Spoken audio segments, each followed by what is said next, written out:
Where do you think you're going? The fun's all right here. I hope like I boxed the whip on the way to knock her with a bitch and a killer, feeling like I'm leading Taka. Slizzy off a sake, we ain't fucking with no vodka. I'm riding through your hood with my motherfucking chopper like we get this, decapitate the witness. AK-47 Ronin got you rappers on my hit list. Ask Jesus for forgiveness. All I got is vengeance.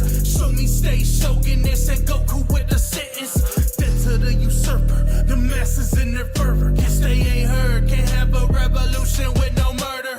Faster than I'm birder, overthrow the empire. Sovereign of the Sekai, them bitches call me senpai. Born under a red sky, child of the Ainu. Your soldiers don't respect you if they won't die right beside you. Conqueror of kaiju, Daisho down in Daizu with nothing but some cold hard steel for all my rivals. And what's good, all you beautiful kings, queens, and royale in betweens? Oh, absolutely. Oh, yeah. What up, something? Yeah, that's actually it's my boy Ishida. There's one at Penny Spot. Same thing is going to be true.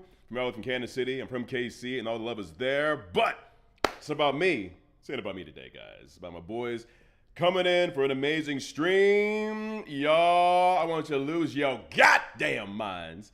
Because today we have the king of manga himself, Godswill from Viz, and man whose name speaks for itself, the legend who tells us all things comics and explains them. I get him so alone. Anyway, Comics Explained with us here. Y'all, show some love. Oh, starting up here, Godswill right there in the middle, my man. Tell him the truth, brother. Tell him about yourself real quick. Yo, happy to be here. Yeah, I mean, happy. Thank you so much for inviting me. Been friends with Bill for honestly more than a decade at this point. I've been in the anime and manga world for actually a decade too, starting in April, and I have been a part of Viz Media for 6 years. And I mean, I love anime, I love manga. I mean, as you see, I'm wearing my My Hero Academia Lakers jersey right here, or jacket, so I guess, dope. right? I mean, I love it. I live it. I feel really lucky I get to do this, and like I have lots of favorites. I guess we'll talk about that in a little bit, but yeah, happy to be here. My man. And to our right, Rob. Yo. Goddamn Rob. Yo, what's up, man? Yeah, okay, so I cannot say that I've known Bill for 10 years. But I can say I've known Bill for several months, so we go back to I don't know, the summer? Yeah. I'm not 100% sure, so... Summer of Yeah. 2025. My what a glorious summer. Yeah. Y'all, it's good to have you here on this stream, sporting this wonderful, beautiful Black History Month, and seeing two wonderful creators here with us today. Man. All right, so I got a question for you guys here. Listen. There's some things people ask in every single stream, every Q&A I've ever been in my entire life. Y'all, you guys are thriving. You live it. You damn inspirations, man. So I gotta know, and I think that our audience here has to know as well. Listen, how'd you guys get there? What's the origin story? And who wants to go first? Go first. And let's go. I want to hear Godswill. You want to Godswill first? Yeah, absolutely. So my origin story is funny. I was supposed to be a doctor, and I did my master's. I did a double major in college, for biology and business. I did my master's for healthcare administration. This was supposed to be the family plan for me. I'm the eldest son. I was to do this, and then on the side, I did anime. I did an anime club that actually got the attention of Crunchyroll and Funimation back in the day. Damn. And yeah, and it worked out really well. We were won a lot of awards. I was trying to make a Justice League of anime clubs back in Dallas area, and then I graduated. But at that point, I had got the attention of Funimation, and Funimation was local, and Funimation, I would just do different things, help out conventions. Talk to staff members, and then they reached out to me. They're like, "Hey, you want to work with us?" And I'm like, "Me?" I was working in the hospital, and I mean, I definitely never looked back. I was like, "Yeah, let me let me do this for real, you know? Like, my parents thought it was gonna be like a temporary thing. I mean, actually, I didn't even know how far it would go, but I'm really happy that like it worked out really well. And then I left Funimation 4 years into it, so 2019, and then made my way to California. Now I work for Viz Media and try my best to like consume all things manga. Now I'm a community manager. I do a lot of influencer engagements. What else do? I do panels at conventions. Yeah, I mean, I just have a lot of fun with manga, and like I trying to see if we can get like the rest of the world, and especially America, like into manga. Yes, sir. Okay, Dr. Godswill. Yeah. My The man. doctor information is gone, unfortunately, but like I still do my best, you know. Oh, I'm sure it's like riding a bike, right? We sit you down in front of a cadaver. All right, ready to go, right? Oh man, unfortunately, like I'll do my best. I know medication every now and then. I get see. that. Fair enough. Yeah. Right. How about you, Rob? Yeah, ironically enough, I was going to be a history teacher before Get I out. ever became a content creator. Yeah, I mean, like, it well, I sounds always, like always sad. wanted to be. I always wanted to be a history teacher. I mean, I was working for like the utility company for the University of Kentucky. But yeah, like I got into comics when I was a little kid. My dad and I used to watch X-Men the animated series, and then he tried to get me into DC. Wasn't really feeling it. Ended up going into Marvel instead, and became a Marvel fan ever since. And then always having a love of comics and always wanted to teach people stuff. I took 2 weeks off work, wasn't overly happy with my job, made a video or a handful of videos, and then one of them popped off. And the rest is history. Like I just ended up working at my job for about another, I don't know, about another year. Yeah. And then I bailed out. Yeah, I took off. Let's go. Started doing my own thing. Yeah. And that was almost like 14 years ago at this point. Wow. Yeah, it was a That long must be time really ago. scary. Yeah. Oh, it scared the hell out of me. Yeah. Walking away from a 9 to 5, right? I mean, because you're talking about like a university job, right? So health benefits, retirement, dental, vision, all that kind of stuff. Walking away from all that to strike out into the world, and scared the hell out of me. But it turned out to be the best decision I ever made. Here Well, you at are least now. at that point in time. Yeah. Yeah, it's a, Yeah. that's gotta- amazing. That's gotta feel good, y'all. From like hospital to a college, man. You almost feel like you're just flying right now, living your passion. Oh, dude, it's amazing, man. Because when you start like chasing down, or start leaning into like opportunities, right? Like that. They just like come knocking on your door, right? As crazy as they may seem, there comes a point. And Godswill, I don't know if you feel about this, Bill. I'm sure you have, but Godswill, I don't know if you ever felt like this. But there are times when you kind of sit down and like nothing feels impossible. You know what I mean? Where it's just like, damn. Honestly, like, yeah. I mean, Yeah. we did the first hurdle, and broke into this sort of crazy dimension, like where this didn't seem possible, but now we're here, and like everything else feels really possible to happen. I agree with you. Yeah. Yep. Hold on a minute. up? Yo, we Yeah. just got a bit of a raid here. Devin and Raccoon. Oh, nice. Let's go. And I'm not sure maybe, I'm not sure if you know, but Devin Ragu, he's a character he made, but Devin's amazing. He's literally the voice of Sonic the Hedgehog on Netflix. Wow. Let's Hey. go. Oh, nice. Thank you. Devin is the man. Appreciate the raid, my guy. You all right, brother. You just missed a little bit of an origin story here from Godswill and Rob Goddamn Jefferson. Oh man. But actually on this vibe here of like, celebrating this beautiful bit of our time, our month, our time right now, I gotta know, like from a doctor to just pretty much running things, especially with like Viz.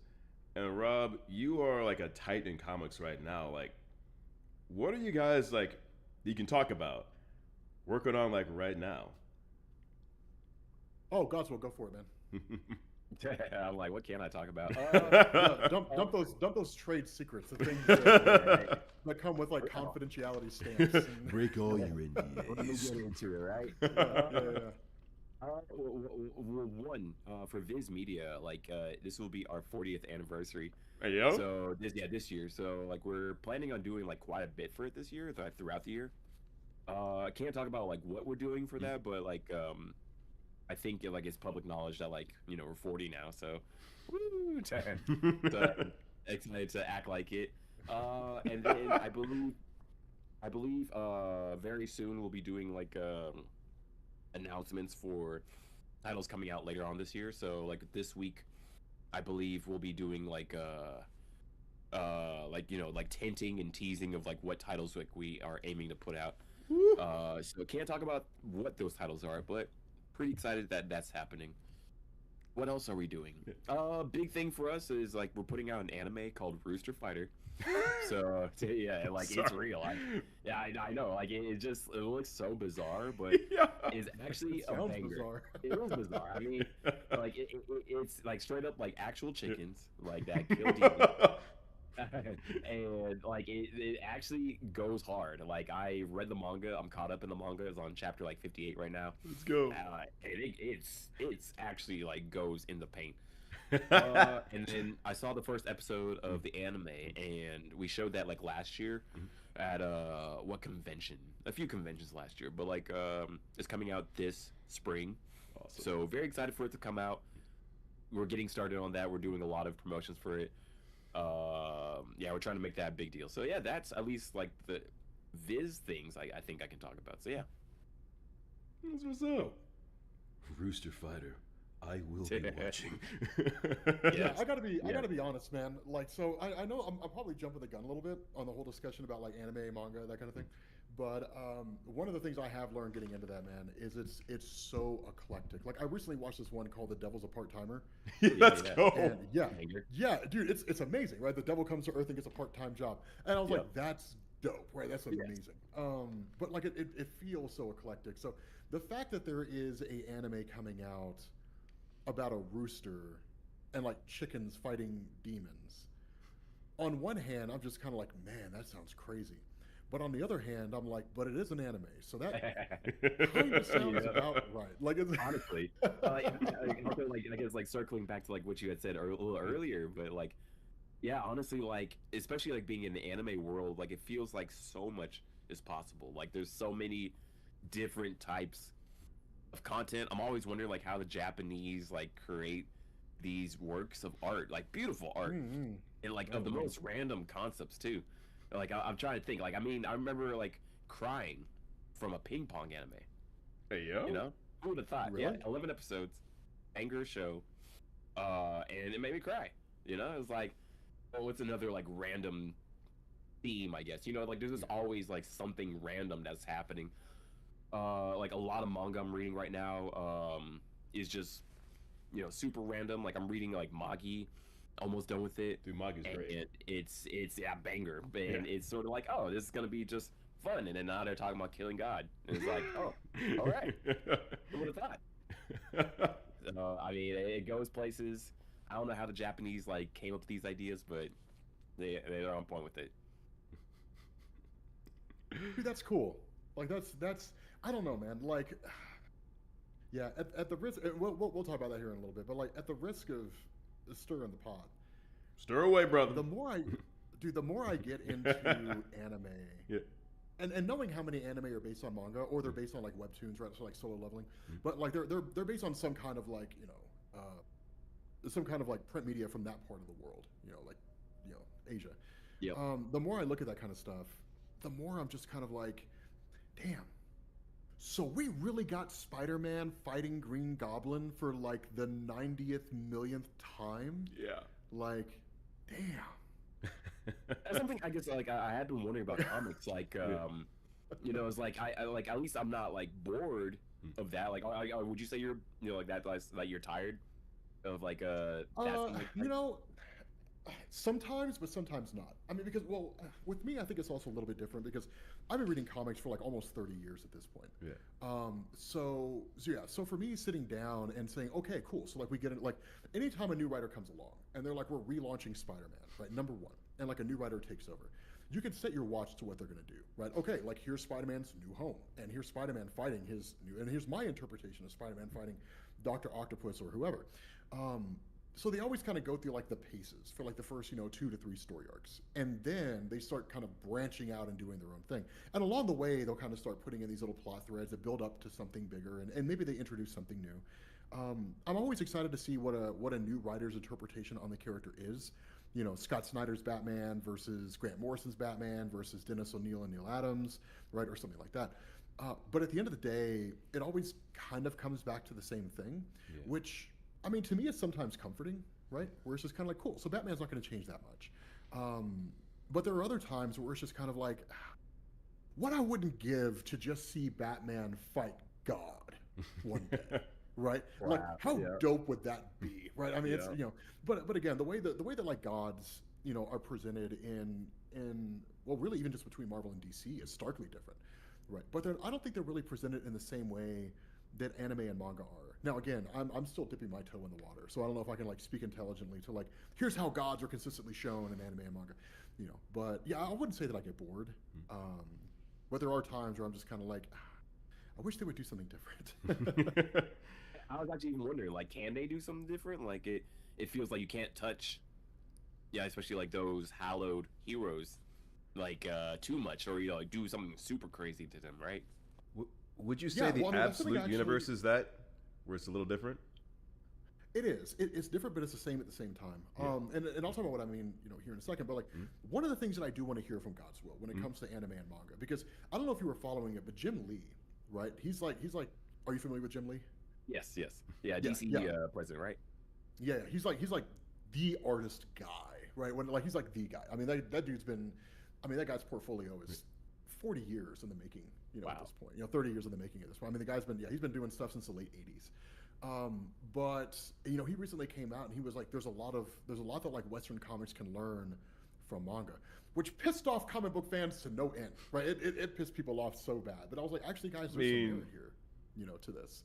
Like there's some merit to that statement. But that's why I kind of want to pick your brain and kind of do like this juxtaposed, right? So I mean, take for example, if we talk about the absolute universe, like Bill was saying.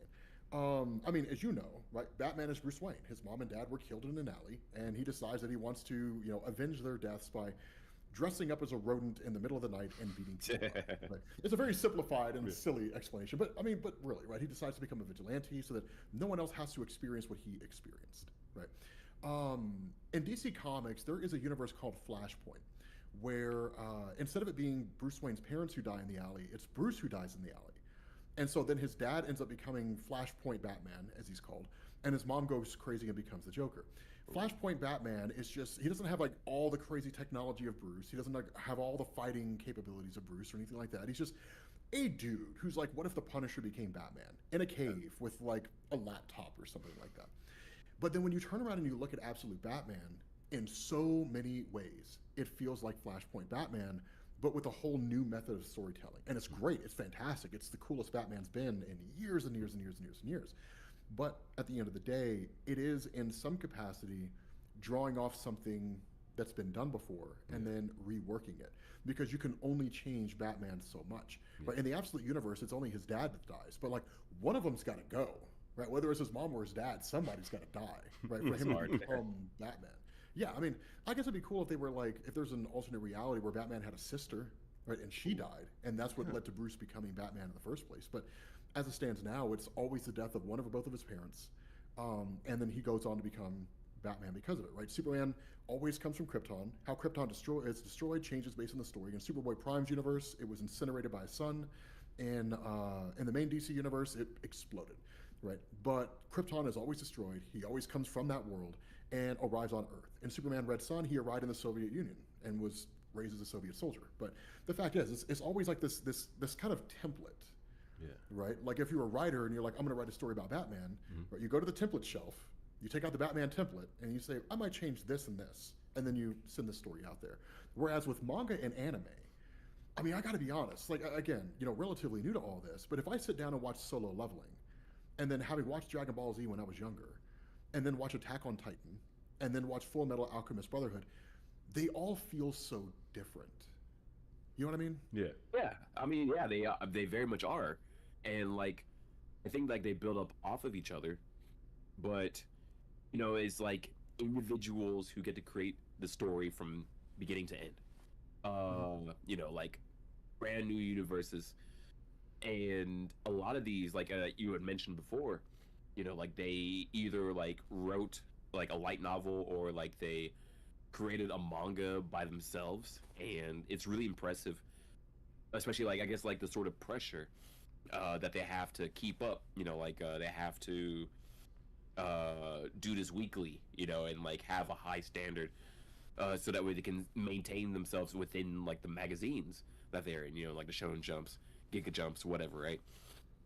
And definitely like you see like a lot of love, between like the different, like people like will always love Dragon Ball, right? And like that has inspired like so many creatives, but I'm always surprised like with the ingenuity, I think, like of these creators, honestly. Like I have been blown away by like slice of life type of stories, not just like the most action packed boom boom boom boom, like although I absolutely do love that, but like I have been blown away and impacted by like so many different types of stories. And I think it's nice, like also these creatives like aren't always afraid to I guess kill off like their characters, and then like I mean it definitely depends, like if it's like maybe like for a boys manga like or a girls manga, like they might not kill off like a main character, but I also like I do see a lot of more risk taking, I should say, like versus like like comics as like I guess you can't really kill off a lot of these heroes, like you have to, like we need them, right? I guess could you imagine like like one of the main heroes, a Spider-Man or a Batman or Superman, like being permanently dead? Like, does that seem like realistic or like even feasible to you? No, temporarily dead. I mean, okay, so like, there's a really good example, right? Like in Final Crisis, the villain Darkseid hit Batman with the Omega Sanction. Now, if it hit anybody else, they would be dead. If it hit like any regular human, they would be dead and gone. Batman gets time displaced because he's just too popular to kill, right? But having said that, and I got to stand up for, I mean, I'm a comic book YouTuber. I got to stand up for comic books. I think that's also what kind of creates a really interesting challenge with comic books. Because I think if we're talking about, Batman as such a long-running character, it would be like if Dragon Ball has just been written in that universe all this time, right? And they're doing spin-offs, right? So now it's like Gohan's series and Piccolo's series, Please God, Bulma's series, and all that kind of stuff. I mean, yeah, some of that would be dope. Dude, I would love to see like a solo series on Gohan. Actually, that I would wish be we amazing. could do that. Like, I think, like Dragon Ball now is like too much, like like I guess like regular comics, or not regular, I shouldn't say regular comics, like one, like I have like I have a lot of respect for comics, like I wish I can get into them right now, but like I'm just super focused like on what I'm doing, but like comics are amazing for a reason, like there's a reason we're still talking about them, and definitely love to pick your brain to more, but like I think like Dragon Ball like is like an example of like too popular to kill, right? Yeah, I mean that's very true. I mean, like I mean Goku dies, but we all kind of know that when Goku dies, he just gets a halo. He goes to heaven. He hangs out there for a little while until they need him again, and then they gather the Dragon Balls and wish him back, or something along those lines. I think as far as I'm aware, the only time Goku died and stayed dead permanently was like in the history of Trunks. Yep. That's the only time he was just like done and gone forever. But to the point about comic books, right? I mean, imagine that Dragon Ball's being written all this time. Right, that it's not just Akira Toriyama, right?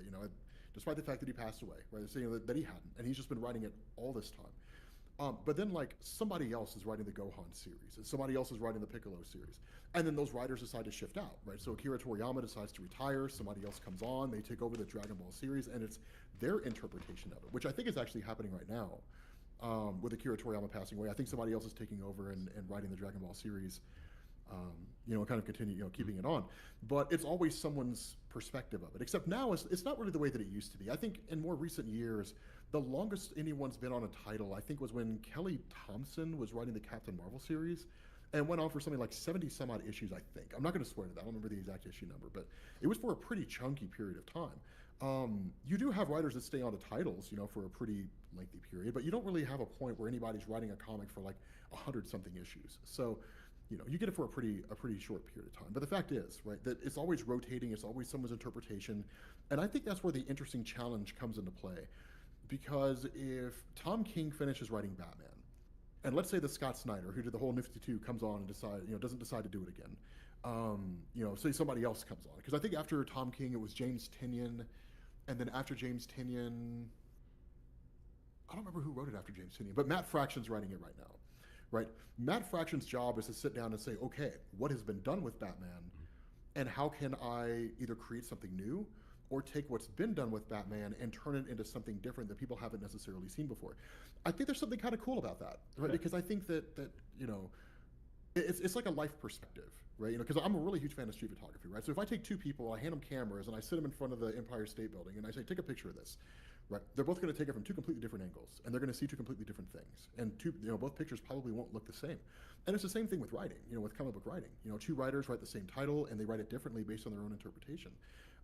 Whereas I think in some ways, when you're talking about a series like Dragon Ball is almost kind of etched in stone, right? Yeah, you know, very much. That, like, yeah, you know, that like Goku has to be the strongest. Vegeta has to be upset about that, but grudgingly respect him.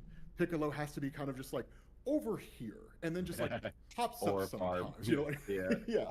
Okay. There's certain rules you have to follow. I mean, is that true? Like, I mean, if we're talking about something like Dragon Ball, I mean, that seems like that's the case. Also, it's sort of changing too. Like one, I did want to say is like it's a little shocking to hear like 70 issues is like the the max in a way. I was like, oh wow, I thought it'd be a lot more. You know, like where a particular Not anymore. creative gets a whole day. So that's very interesting.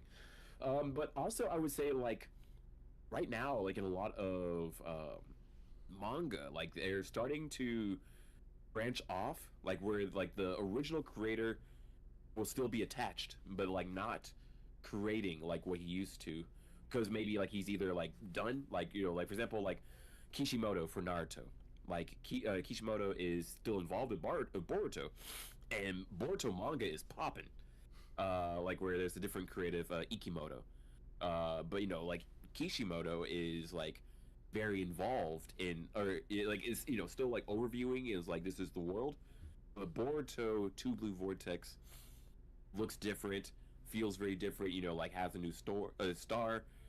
Naruto has been shelved, not killed, but like in a different place, like where like we can't access Naruto. With One Piece, there's still One Piece being created, but there are side stories, like as you had mentioned, but they're like usually like prequels. Like I would say like there's Ace's story, like where it's like not maybe like the formation of this character, but like maybe this character is doing a side mission that like makes his storyline make more sense in a way.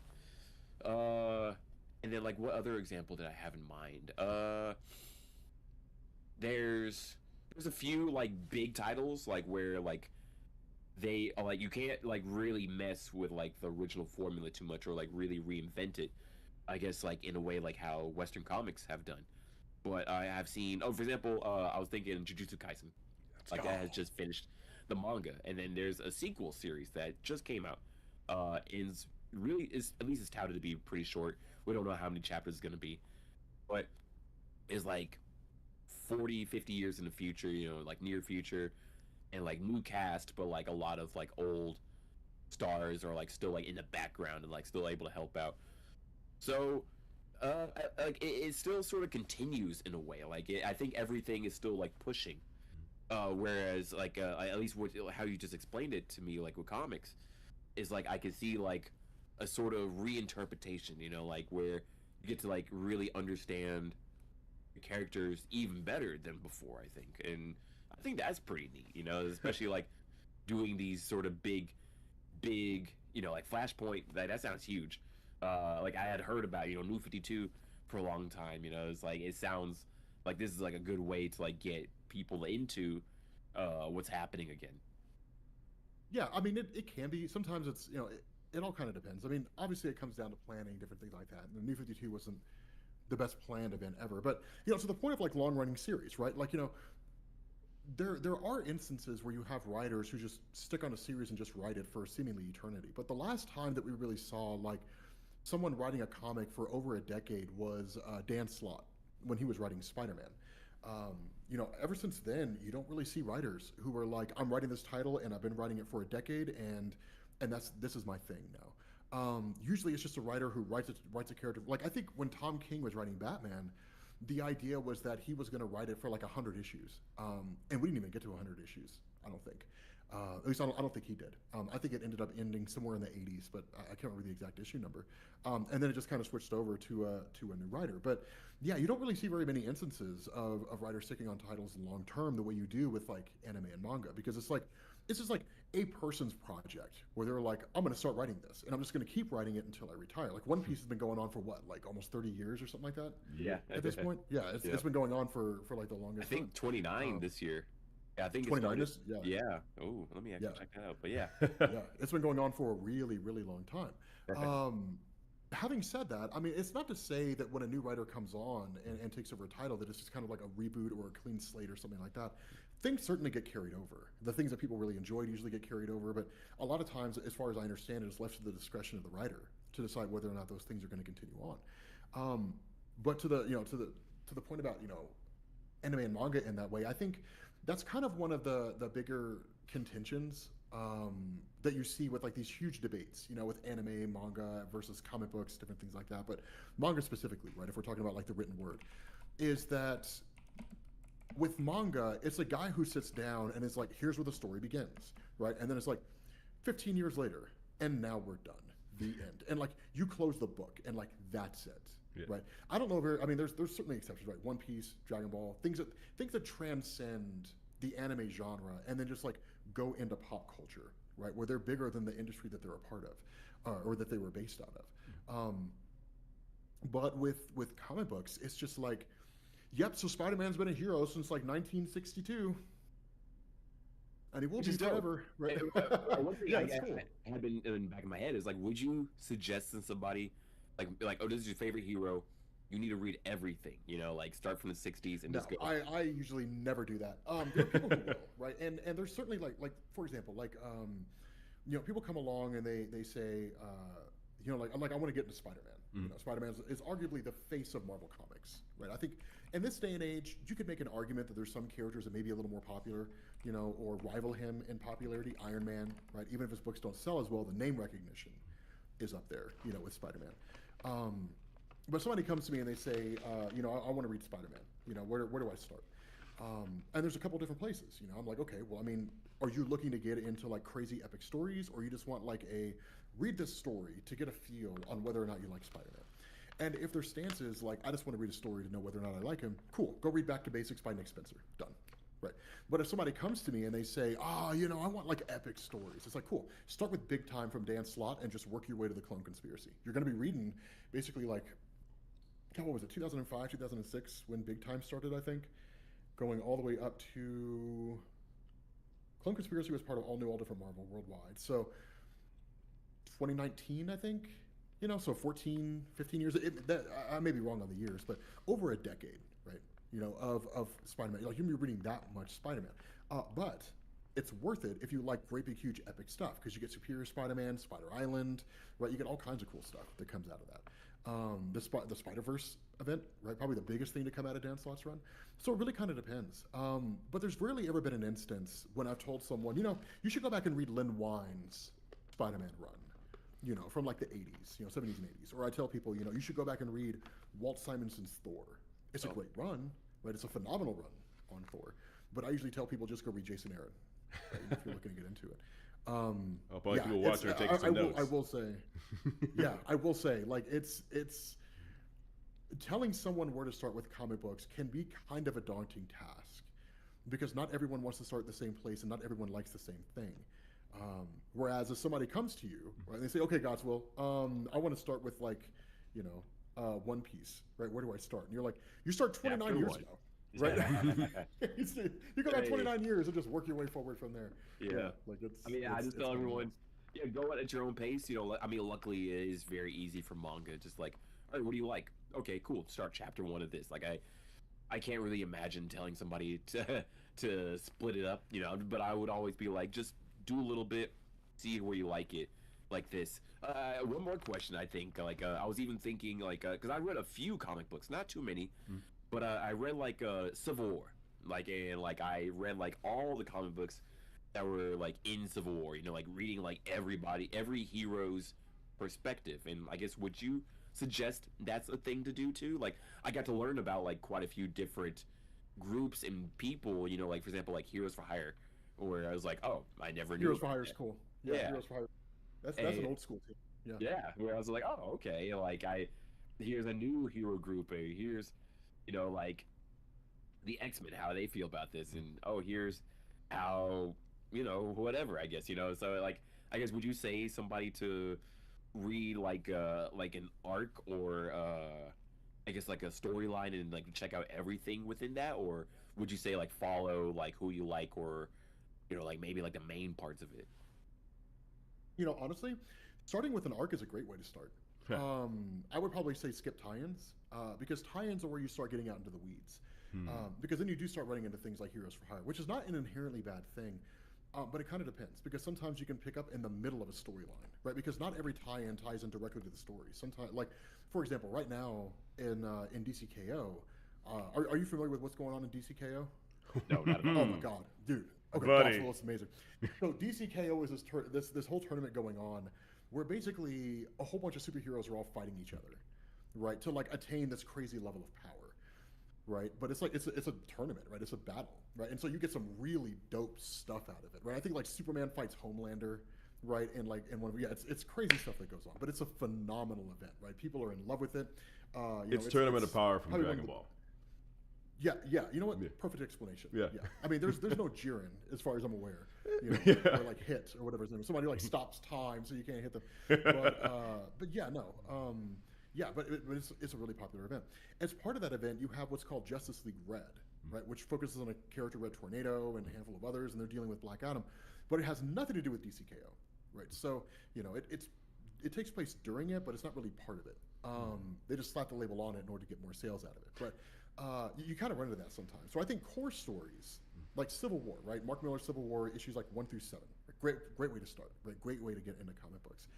Because that's how I did it back in the 90s, right? It was like the age of events. So you sit down and you read the Onslaught Saga, Age of Apocalypse, Operation Zero Tolerance, Extinction Agenda, right? You read like all these different stories, you know, from like the X-Men and crossover events and whatnot. And then it starts branching you out into like Captain America, Spider-Man, Iron Man, you know, what is it?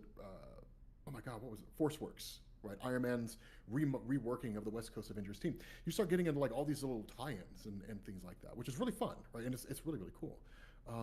But, you know, having said that, right, because I kind of want to pick your brain here, right? So as a guy who's like a comic book fan, and to give you a frame of reference here, right, I like grandiose cosmic events, right? So like one of the best story arcs that came out recently was Jonathan Hickman's Avengers and New Avengers, right? And we're talking about like the collapse of the multiverse, right? These beings, the Beyonders, who are like just these omnipotent guys from beyond the multiverse and so on, right? The end of all things, and Doctor Doom becomes God, you know, all that kind of crazy stuff.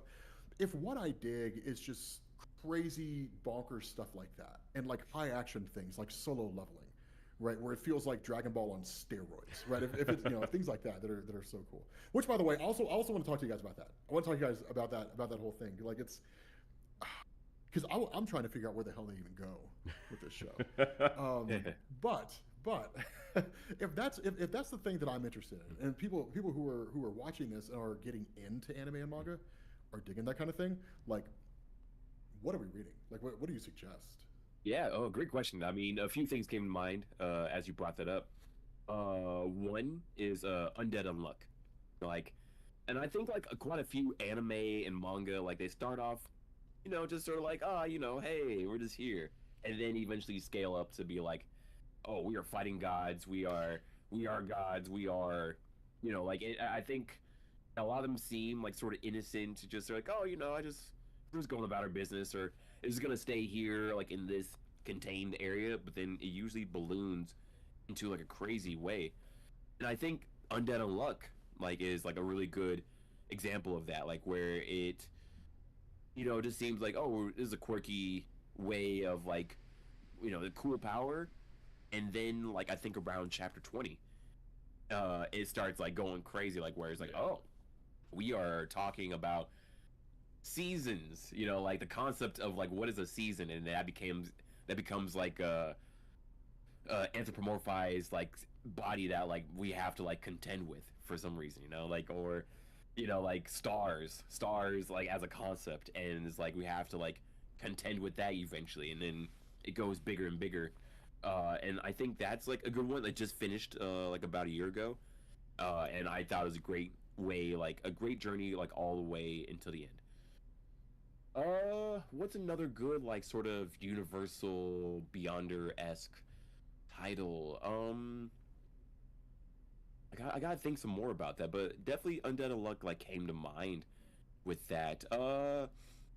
I think also. Well, actually, some more things coming out. Undead Unluck pretty damn soon. I'm- This is the guy who Yeah, I'm gonna plays text that to Spoil. myself. Which one? Undead Unluck. You want to watch Yes, that one, Undead man. Unluck, banger. I Yeah. really. I gotta text these to myself because I have a terrible memory. So if I don't text it to myself, I'm gonna be like, "What was I that feel you. anime that Godswill was talking about?" Yeah, I feel you with that. Like, I try to write things down like as people like tell me, because otherwise it's just too much. And I complain to Bill all the time about this. I'm just like, it's just too much everywhere all the I time. like how you put it in the group. Yeah, you put I was like, I got you, fam. Okay. Bless. So in that case, so here's like a frame of reference of how like gods work in Marvel Comics, right? And then you can kind of like guide based on or offer suggestion based on that. So in Marvel Comics, you kind of have levels of it, right? So you have like elder gods, like gods who existed on Earth at one point. There were different events that transpired, but effectively they took off to other dimensions, and now they try to like influence Earth from those other dimensions, which I think is a pretty standard method of storytelling within anime and manga, right? Like this god over here is trying to like invade Earth or something like that. And then beyond that, you have kind of like traditional gods, as you may see them. They're actually called Sky Fathers. This is like your Zeus, Odin, guys like that.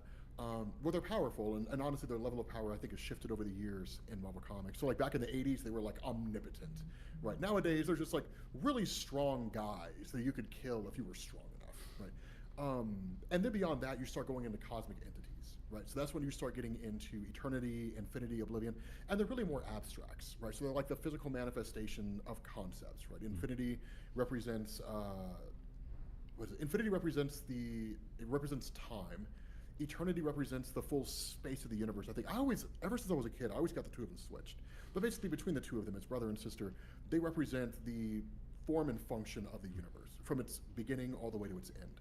And then you have like Mistress Death, right, who represents what it means to die and so on. Like they can take physical forms and interact with people. And then beyond that, on a multiversal level, you have like the Living Tribunal, right, designed to kind of make sure there's balance among the different universes. So what's the anime and manga equivalent of that?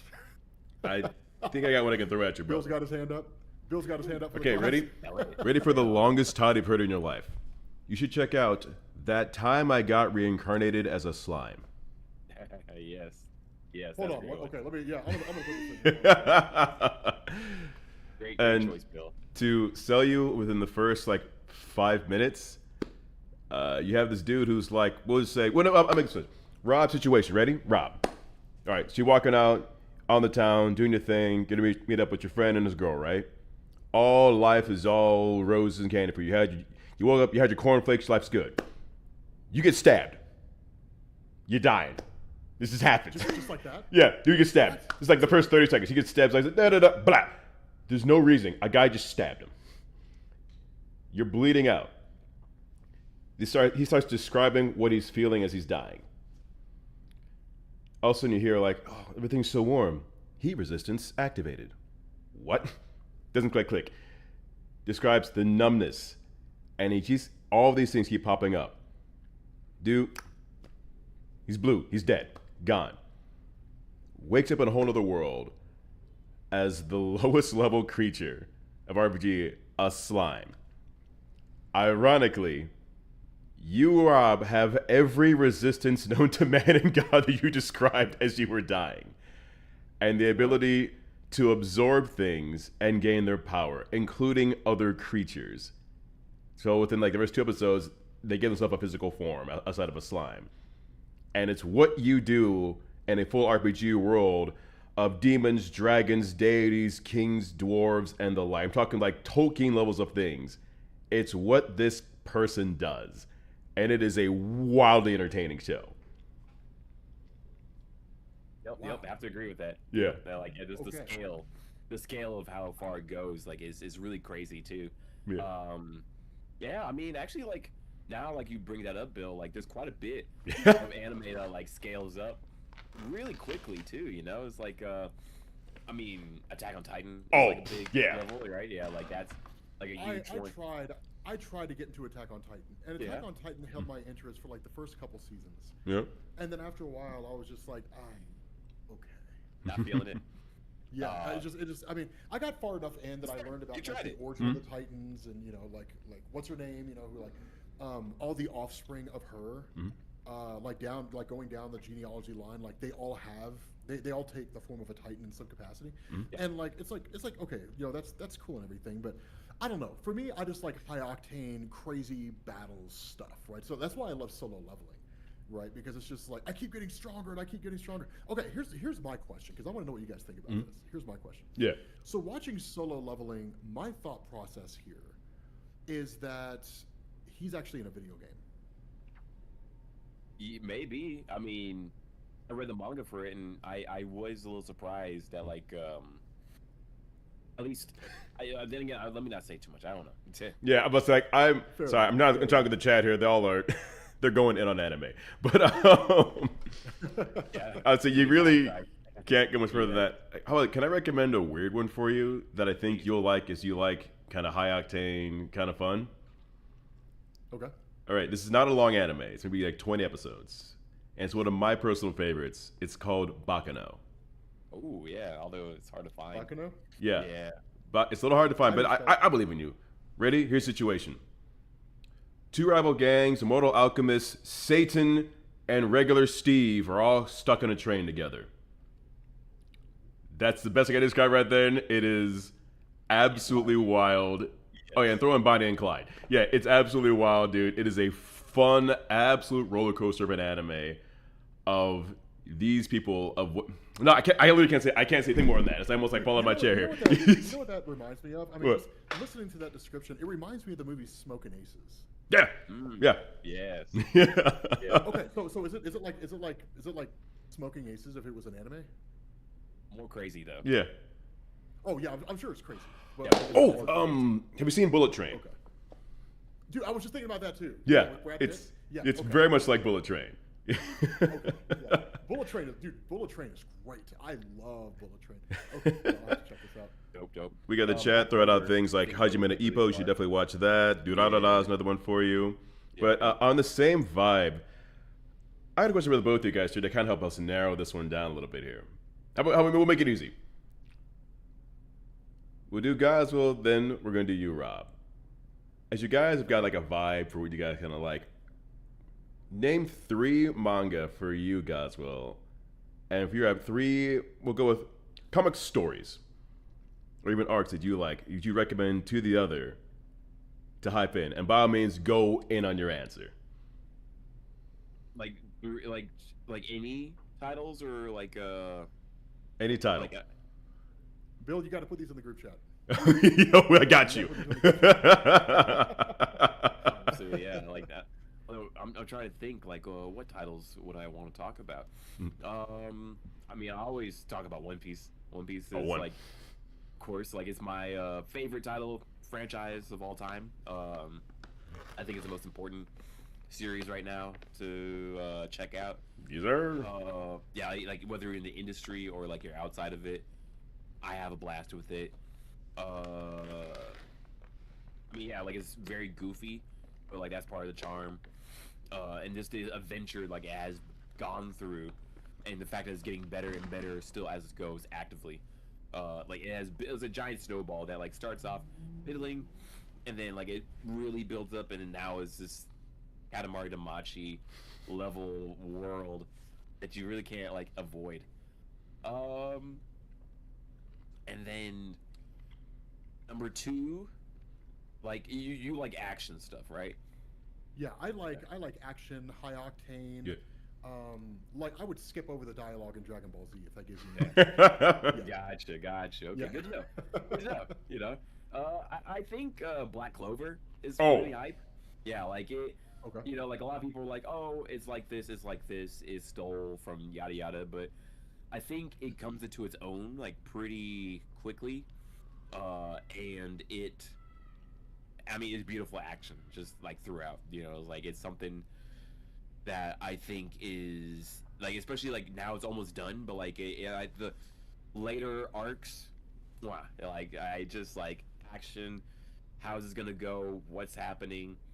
I think it's a dope time if you're looking for something that's just action heavy.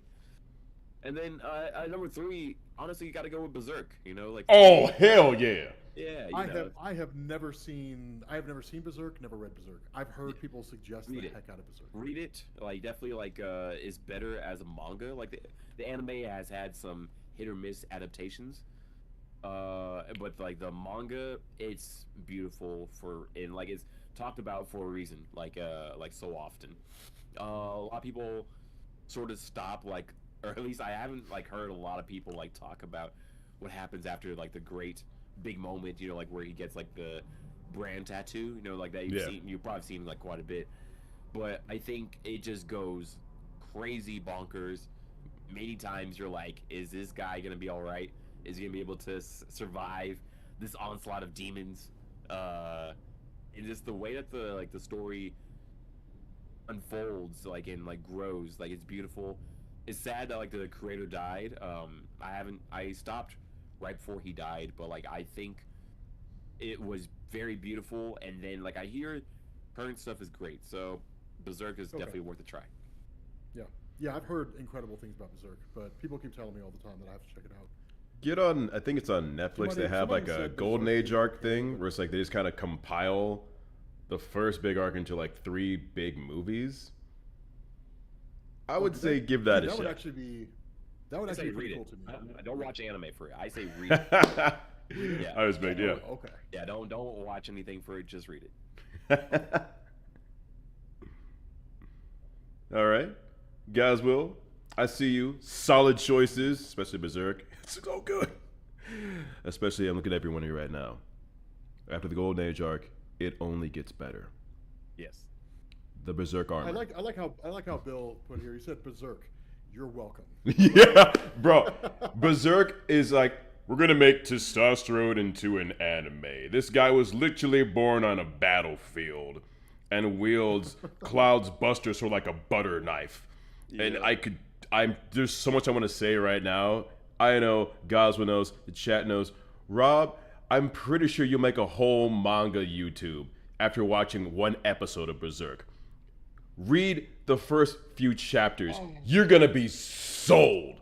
Oh yeah, like I immediately and just the way it grows, I think is amazing. Also, I saw somebody in the chat say Claymore. Claymore, I think is like really good. Yeah. I just finished it like last year, and like it was very different because like all the main characters are women, and like they are trying to survive in the world that hates them because of what they are, but they gotta like be like this world's type of police in a way, like in the way that goes. It's amazing. So that's another manga I think you should check out too. Yeah, I'm kind of curious to see what these are like, because I mean, you know, admittedly, of course, when it comes to anime and manga, it can be hit and miss just based on the person. Like there were people who were talking about how amazing Death Note was, and Death Note was great, but it should have ended when L died. Like Light should have gotten away with it, I think. You know, Yeah, possibly, yeah. Like either that, like to me, it should have ended when L died, and then Light should have gotten away with it. But then it would have turned out that he became so immersed with the Death Note that he ultimately became a Shinigami, and that's how Shinigamis come into existence. Is the more you write in the Death Note, the more you lose your soul to the Death Note, and then you end up becoming a Shinigami bound to the Death Note. And like I think that would have been really, really awesome. But yeah, okay. So that would be that's perfect. Yeah. I mean, dude, I honestly, I think it would have been cool because I was doing a Twitter space some months back, and I think somebody mentioned that, if I remember correctly, we didn't really get to see much of the Shinigami dimension. Like, I think he traveled there for a very brief period of time. Yeah. It was talked about or something like that, but we didn't get really any like meaningful, history. But I think it would have been cool if it had turned out that everybody who was a Shinigami was just obsessed with the Death Note and ultimately end up being bound to it. The more names they had signed into it, or the more names they put into it. Yeah, I like Dude, that yeah. as a twist. I've been dying with the memes online being like, R.I.P. Light, you would have loved Epstein Island. So many names. Yeah. Yeah. People show up at the island like, just sign your name and Yeah. How many little children? sign their names. Sign here. Yeah. Sign their names in the Death Note. Yeah. That was amazing. Okay, so comic book storyline. Yeah. Off the bat, number 1, Adam the Legend of Blue Marvel. It's impossible to get physically. You'd have to read it digitally. Just because the trade paperback right now I think runs for like $400. But it's a phenomenal comic book. It's a phenomenal story. Okay. So I would highly suggest checking out Adam the Legend of Blue Marvel. After that, okay, are we talking about single story arcs or are we also including events? Oh, King, go off. This is your time. Well, Jonathan Hickman's Avengers, the New Avengers, and Secret Wars 2015, out and like far and away, right? Those are like my 2 choices. Right there. God, Bill is gigantic. Jeez, that guy is huge. But yeah, Hickman's Avengers, the New Avengers, far like. What's he got? You mean these niggas right here? Whoa, you got the collection? You got the collection? He's What? ready. Please keep talking. Guys, we're gonna borrow both You of got these. the Keep talking. omnibuses. Got to now. I mean, okay, because we're talking like with all of with the whole run and everything, like about 100 issues, give or take a little bit. Actually, well, probably not about 100. Maybe more like if you include Secret Wars, probably just under 100, somewhere in the 80s or 90s. Because I'm pretty sure Avengers ran to 44, 46, and the New Avengers ran to 44, 46, I think it was. But nonetheless, right? So you're talking, somewhere just under 100 issues. So that's my number 2, and then for the third one. Damn. Take your time. I mean, there's so many ones that run. There's so many that run through my head. I mean, there's Action Comics Rebirth, Superman Rebirth. There's Jeff Johns' entire Green Lantern run, which is actually really, really solid. You know what? Yeah, I would go with that. I would say Jeff Johns' Green Lantern run. Yeah. Jeff Johns is fucking solid. How come that one? Because it completely redefined the Green Lantern mythos. Yeah, it completely redefined it. Up until Jeff Johns took over, you just had the Green Lantern who was weak to the color yellow, and Hal Jordan, went crazy, started calling himself Parallax, yada yada yada. That all happened during 0 Hour or whatever. But then Jeff Johns comes along, and it's like, actually, so the way it works is there's this thing called the emotional spectrum that everyone taps into, and the emotional spectrum has like avatars, so to speak, or entities that embody it. And Green Lanterns are weak to the color yellow because the fear entity Parallax was actually confined inside the central power battery. So once he's removed, then there is no weakness to the color yellow anymore. There's no weakness to the color yellow anymore. It's things like Sinestro builds his own core called the Sinestro Core. You get the Red Lanterns of Rage, the Blue Lanterns of Hope. I mean, it just goes. It was a massive expansion of the Lantern mythos in a way that just had never been done before. And honestly, to the point now where like there's no going back. That's to the point that you were talking about. We were talking about the idea of expanding on comic lines. Yeah, there's no putting the genie back in the bottle, right? It's like saying Super Saiyan doesn't exist anymore. Yeah, that dog don't bark. No one's gonna believe that, right? You come out there and you tell people, guys, so Super Saiyan doesn't exist anymore. We're undoing all of that, and it's just Kaioken and varying degrees of it. Yeah, people are gonna riot. Like, yeah, anime fans are gonna lose their minds. Yeah, it would be pandemonium.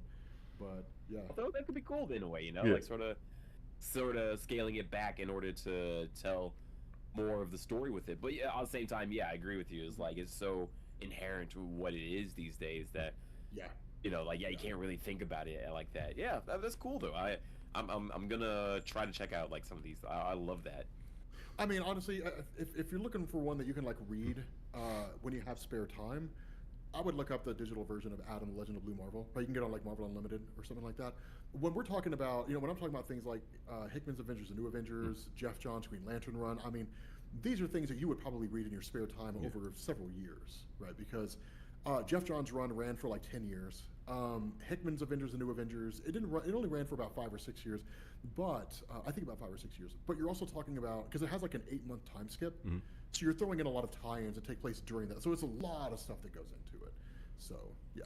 Also, I guess when you say issues, like I'm thinking like these are chapters, but I guess they sound longer than chapters. Would you say that? You know what? Okay, I will answer that question with another question. How do chapters work in manga? I mean, yeah, it's like chapter 1 usually is like 50 pages, and then chapter 2 onwards is like 20 to 30 pages, and sort of all of course building up, like what you read last time builds up on this one, and then a lot of these titles, like they run from about like 200 to 300 chapters, so go on weekly for a certain amount of years if they're really good. So for example, like Undead Unluck, that was like 200 plus chapters, really fun run. Each chapter is like 23 pages, not too hard to read. One Piece, of course. Yeah, the longest one that we is on this list. There's a few that are longer than One Piece actually, but One Piece is like at chapter like 1000, almost 200 right now.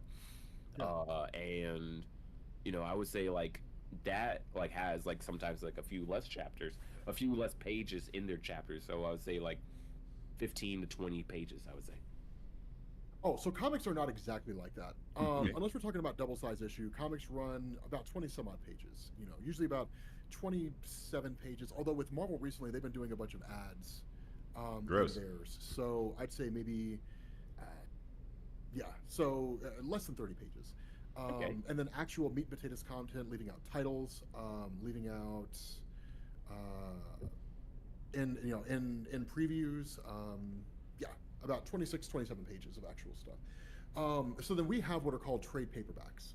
So most story arcs run about 6 issues, so about 120 pages, give or take a little bit, and maybe a little bit more. And then those go into a single trade paperback, and that's just your 6th issue.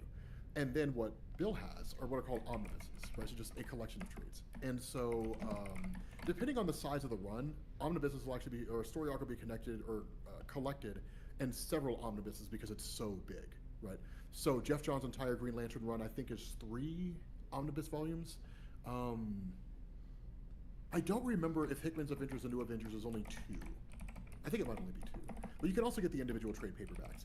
But the reason why I say, why I usually talk more often than not issue by issue, is because when you're talking about things like Hickman's Avengers and New Avengers run, it's written in a wonky way, right? So you'll read New Avengers issues 1 through 3.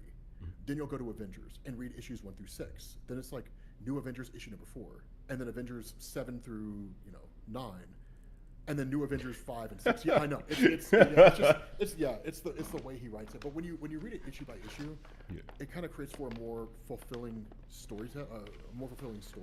Interesting. So how would you know the order to read it in? So sometimes it depends. Like it really depends. Like some part of it is nowadays, there's a lot of websites that'll put together they'll put together reading orders.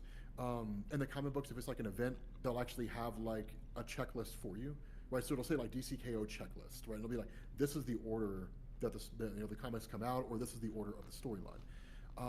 That kind of becomes problematic because you run into delays, right? So if you're reading DCKO, you read DCKO number 3, and then let's say you're supposed to read Superman number 34 next, but it's been delayed by a month. Right, so then you got to skip that one, and then you got to read a different one. And so, if you're someone who's a huge stickler for reading things in continuity, right, like following the order of the storyline, then maybe you just read it when it's all done, right, or something along those lines. But yeah, it's why I say I love comic books, man. But trying to go issue by issue and read stories issue by issue as they come out can oftentimes be a massive pain in the ass. Sounds hard, honestly. It can be very tough, but. I will say there is nothing like going back and reading Jonathan Hickman's Avengers and New Avengers run, issue by issue, the way it's meant to be read, going all the way into Secret Wars 2015. It's the greatest comic book storyline ever told. Like it's an incredible run. I gotta peep that for real. And I guess it's amazing. Something that comes to mind is like, do you think like I guess like these main studios are doing a good job? I guess like getting people into comics, like. I think like something No, that they're comes doing to a mind- piss poor job. They're doing a terrible job. Yeah. Yeah, no, Godswill. That's dude. That is actually okay. So here's a funny thing. That's actually a huge issue among the comic book scene as a whole.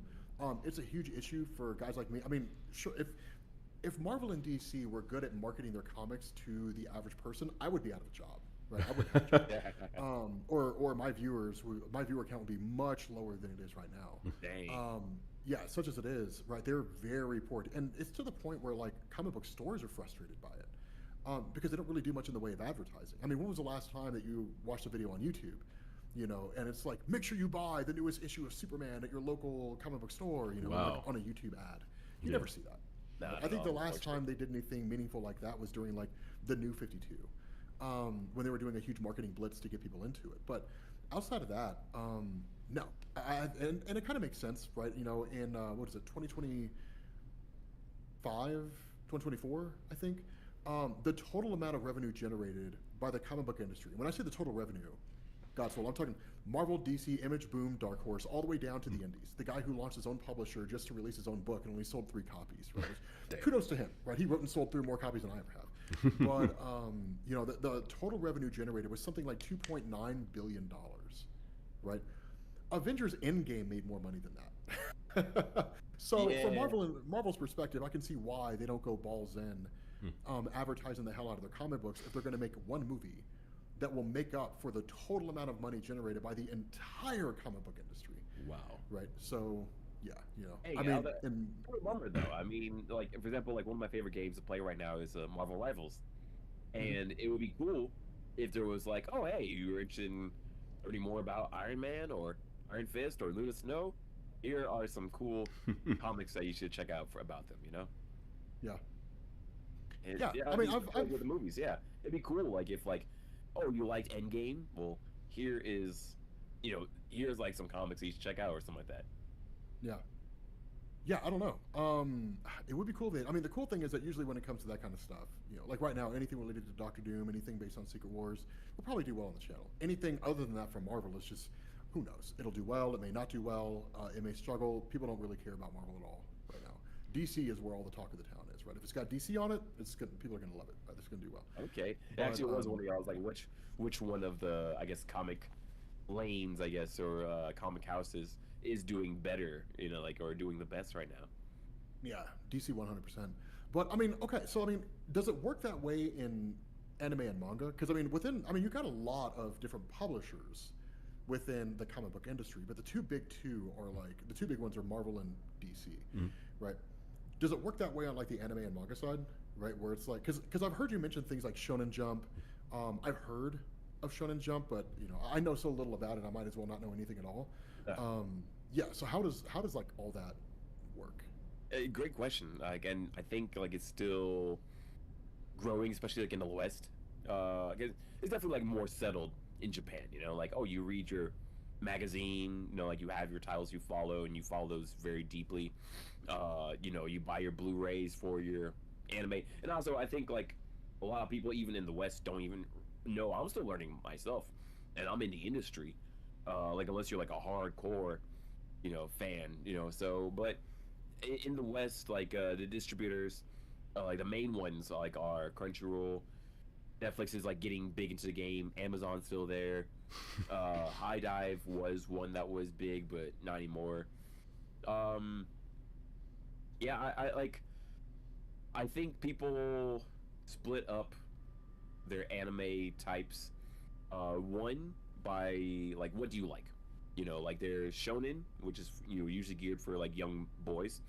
Although anyone can watch whatever, you know, like but you know, like when they made it in Japan, they had this as their audience in mind, right? So shonen, and usually that's like a lot of like the big popular stuff. Shonen Jump in America is, and like I would say like more worldwide, is like a collection of shonen titles that are very popular. So that's like Naruto, Bleach, One Piece, Dragon Ball, you know, like those big titles. And there's some new ones that are coming out that are even sort of breaking that sort of formula, you know, like for example, Kaiju number 8. That one stars like a man who's 34.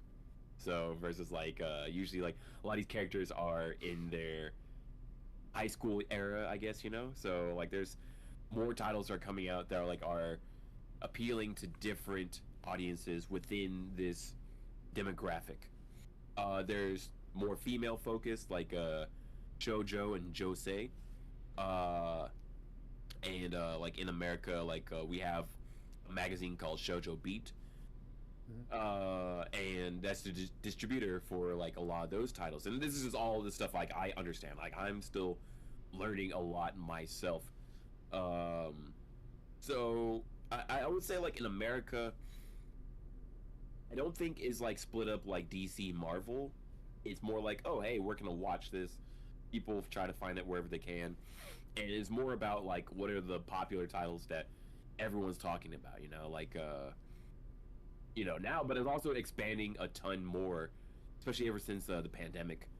People like are a lot more aware of anime and like the different anime as a medium, and then the different slices that are within it. And I especially like with the availability like Netflix or Amazon Prime, like a lot more people are getting into these things, and also a lot of nostalgia. Like a lot of people grew up with like Toonami, like a lot of Adult Swim anime that came out. So like I think a lot of people are getting into those and then starting to branch out from there.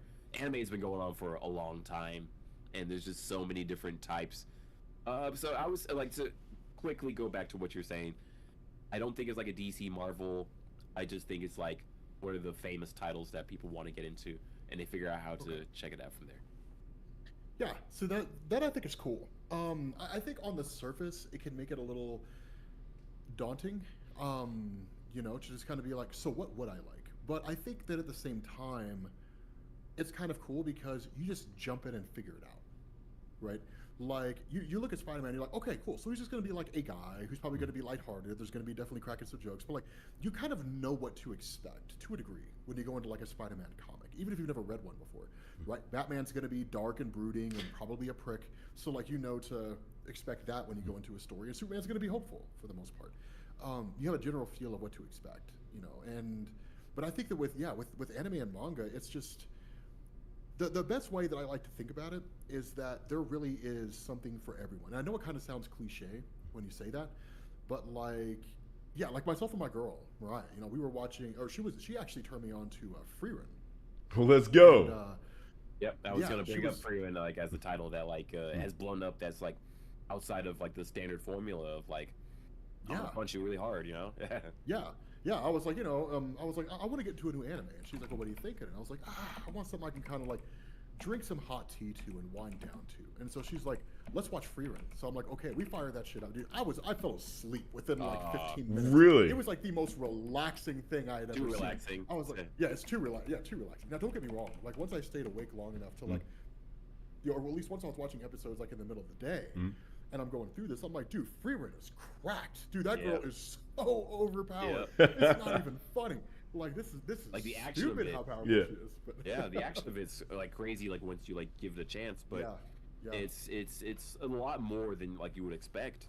And like I would say like anime does a good job to me of like blending genres really well, and then also it does a good job of blending genres and like sort of breaking what you expect. Like one of my favorite titles is Golden Kamuy. It's like in the 1900s, there's a gold rush of sorts, but like the map for this gold rush is on the bodies of 20 escaped prisoners that just got out, like escaped from jail. And that's like kind of dope, actually. It's pretty dope. Like and like they're doing like it's hilarious and like in a very macabre way. Yeah. But then also it's like it has great action. It will make you like sad. It'll teach you about like the indigenous Japanese group that's out there, the Ainu, and like it will do like a lot of different things that are sort of hard to explain. Freerun is a great example too, like of like very sort of calming, but then also like when it gets into the action, it's going crazy. So yeah, I feel you with that. Like it's a little hard to, I guess, explain, especially like to somebody who's just getting into anime. But at the same time, I'm excited for your journey with it. Like I really got to hear like how that goes for you, like as you keep going. Yeah, one of the things that I've learned about myself is I'm a little too impatient when I start them. Was that for you? Was it the same for you guys when you were getting into anime, where you're just like coming from like Western culture and like getting into anime, like, dude, this really needs to hurry up. Did you find yourself a little impatient with it? I personally no. At least like one, it was just sort of like, at least I was always sort of like, wow, what is this? Yeah. And it was like, this is more interesting than like cartoons were, like back in day, and like I was enthralled with just how different it was, and then now, like in the culture, in anime culture, like we say, like you got to give it at least 3 episodes. You gotta give it at least 3 episodes to see like if you like it or not. And then also for me, like being like a fan of One Piece, my buffer is so much bigger for sure. I guess like. Yeah. Thousands of episodes. I say you have to give One Piece at least 50 episodes, which sounds crazy. Absolutely. Mariah says the same thing. Yeah. Hold on. She's like, oh, I'm caught up on One Piece, and I'm like, how far are you into it? She's like, 1,200 episodes, and I'm just like, oh. How about this, Rob? Let me say something real quick. I'm gonna try to sell you on One Piece, real quick. Ready for this? Bill, all right. I mean, look, you can give it a shot, man. I'm gonna tell you right now, man. Many have tried. And many have failed. Today's my the girl day. Couldn't even get me into One Piece. Well, listen. My girl couldn't even. Okay. If I told you I was Captain Jack in One Piece, would that help? Probably not. Okay. How about this? Ready? Is because I sent this stream to Mariah, yeah, so Mariah could see it. And if you somehow managed to convince me to get into One Piece and she couldn't, she's gonna be kind of pissed. So like, okay. Now you're only making this better for me now. I hope Mariah hears my voice right now. Okay. Rob, I am going to give you JoJo's and One Piece. Okay, ready? One Piece. Okay. It's gonna. Have you seen the live action? No. Okay, you watch the live action. You're gonna get through the first like 80 episodes of One Piece. Now that said, you're gonna have a long build with a whole bunch of badasses, but from a dude whose entire bit earlier in this very stream was talking about, okay, I want something where I kind of see these characters build. There's a lot of action, and actually things go up to even like building even like deities and concepts of actually even like realities right there, right? One Piece absolutely delivers on that, while at the same time boldly hits even like everyday topics. Down to the point where like there's entire arcs where it's like, you know what? Fuck the government. Hope it out there. You know what? That motherfucker was racist as hell. We're gonna have pretty much Harriet Tubman on steroids. We're gonna beat the shit out of him. And after that, have this whole go to Wakanda. There's gonna be some infighting with pretty much Black Namor, and then this other dude who's voiced by Gabe Kundu, who's amazing. Right now, we're gonna have the Sun Pirates, and this whole little fight there is gonna go on for a minute. And it always ties back because there's never like a single wasted issue in the entire bit where it's like, wait a minute, that tattoo, oh my God, that's our water brother right over there who controls, he's like a water bender, but like a fish, but a man, he's kind of amazing. It's gonna get you because you're gonna constantly go back and go like, I'm gonna spoil something real quick. That dude, that piece of shit eating pie with Luffy way back when was who? Who controls gravity? Fuck off. The writing is brilliant, and it'll go from that, not even spoil anything, because if you go on the internet at all, to what does the fruit really mean? What's God? Why can I not go into the water if I have this fruit? Brother, I could preach this thing's gospel for days. The point where it's like, you're going to deal with colonization, you're going to deal with toppling everything from the government to religion. Literally, that's where it got me. Where a guy who claimed to be God. And there was this bit where everything went from like action, alabaster, which is the live action getting ready to go into right now, to like, all right, they're just kind of talking about a fruit and singing a stick, and all of a sudden, like, this guy you thought be important, dead. Lightning comes in the air, bah, he's gone. Like, we can't piss off God. I'm like, motherfucker, what? Excuse me. Yeah, real quick, yeah. Like, at least I wanted to share my part of it. Like, I have my own sketch or like my own little paragraph, my elevator pitch. Double down. Yeah. We're gonna sell Rob today and piss off Mara. Like at least for me, is like I've never had a show that made me laugh as much, yeah, cry as much, changed my life professionally and personally, like One Piece. And like I said earlier, like I think it's the most important title in the industry right now. The live action, you know, Netflix has never poured more attention into like another franchise like this. The way it has inspired the world, like with the revolutions, like actual revolutions are happening around the world. I saw that they were using the One Piece Indonesia, flag. exactly, because of like the themes like that are happening. Like Bill was just talking about like Harriet Tubman. Like I have a tattoo. Let's go. Because of like that's how, dope. straight up, like the Sun Pirates right here. Like it's one of my favorite tattoos, and like for me, Fish your it's like tiger, that baby. arc, it's like Malcolm X and Martin Luther King. You know, like how the government, like, is trying to stop their messages of like, well, actually working together and like the lengths that they'll go. The action's great.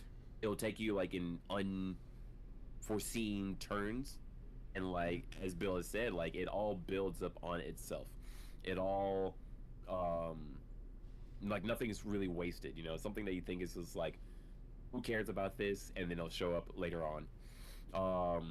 You know, great world building, great action, and like I said a little earlier, like the fact that like it is currently where it is currently is some of the best it has ever been is a feat, you know. So I would say, at least, like if you want to give a taste of One Piece, you can definitely do live action, like where like it was like the first 60 to 80 episodes of like the anime, or you know, like if you want to just dive into the anime, I say do the first 50 episodes. That's the first major arc, and it will show you if like you like the humor, the action, the themes enough, or if it's not your thing.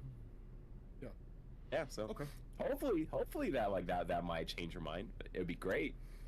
Okay. I don't blame you if not. But at the same time, there's too many things. We already gave you like a ton. Yeah. Yeah. There's too many. I mean, you just gave me like a bunch of things to check out. I have a bunch of things to check out. You know, Black Clover, like I have seen Black Clover on, I think on Crunchyroll. Yes. Whenever I would get on there. So Black Clover, that looks kind of cool. I think I might check that one out. Yeah. Black Clover is lots of fun too. Let me sprinkle a little something here. All right, Rob, ready? How about this? If I can convince Godswill over the next month to read this, we'll go with Compendium 1 of Hickman's Avengers New Avengers. Can you give it a shot for the first, say, 50 episodes of One Piece? Live on Crunchyroll, not sponsored, totally sponsored by the Crunchyroll. Sure. Let's go! I'll have to make sure that like Mariah thinks it's her idea. Yeah, definitely. She'll be heartbroken. In fact, it's because of her that like I want to go harder. Like, honestly, like I kind of need to get caught up on One Piece because it really, like, I need to start watching because it really is like her favorite show. And she, you know, I mean, she's my girl, right? Like, you know, it's being interested in the stuff that she likes. I think is important. Yeah, so I need to oh, do man. that anyway. Yeah, good. Look at you being a good partner. And like, I personally agree. Is like at least, you know, I've had like potential partners like get into One Piece because, you know, I'm interested in it. So it all helps. You know, it's something cool to talk about. So hey, good. And definitely, I'm super down to read the compendium. Like I would love to share worlds and like see you know what I can gain out of that. Yeah. Man, cool. Yeah. I love this. Look at this. Yeah, it is a phenomenal story. So yeah. I mean, hey, you sold me on it real easy, like, so. Hey, I appreciate it. I'm glad.